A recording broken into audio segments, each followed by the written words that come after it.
வணக்கம் நண்பர்களே. இன்னைக்கு நாம போன வாரம் ரிலீஸ் ஆன ஃபார்மா வெப் சீரிஸ் பத்தி தான் பார்க்க போறோம். கதைப்படி நிவின் பாலி ஒரு சின்ன மெடிக்கல் ஷாப்ல தான் வேலைய ஆரம்பிச்சு அப்புறம் RX life health கேர்ல medical Repa சேர்லாரு.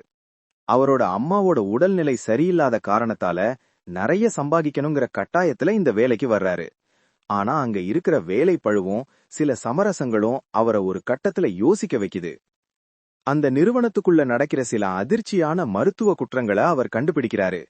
அப்போதான் ஜாதி கிளினிக்க சேர்ந்த ராஜீவ் ராவ் அறிமுகமாகிறாரு.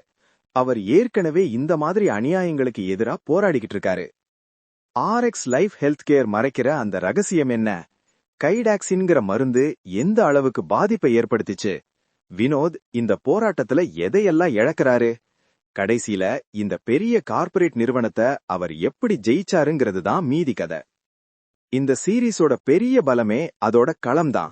ஃபார்மா செக்டார்ல நடக்கிற அநியாயங்களை ரொம்ப தைரியமா அதே சமயம் யதார்த்தமா சொல்லியிருக்காங்க.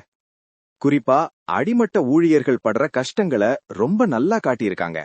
சில காட்சிகள் நம்மள நிஜமாவே யோசிக்க வைக்குது. கிளைமேக்ஸ் நெருங்க நெருங்க கதை நல்லா வேகம் எடுக்குது. நிவின் பாலி ரொம்ப யதார்த்தமான நடிப்பை கொடுத்திருக்காரு. கதையோட போக்கிலேயே அவரோட கேரக்டர் மெச்சூர் ஆகிறத அழகா காட்டியிருக்காங்க. ஸ்ருதி ராமச்சந்திரன், ராஜத் கபூர்னு மத்த எல்லாருமே அவங்கவங்க வேலையை கச்சிதமா செஞ்சிருக்காங்க. மொத்தத்துல ஃபார்மா ஒரு நல்ல மெசேஜ் இருக்கிற சீரீஸ்.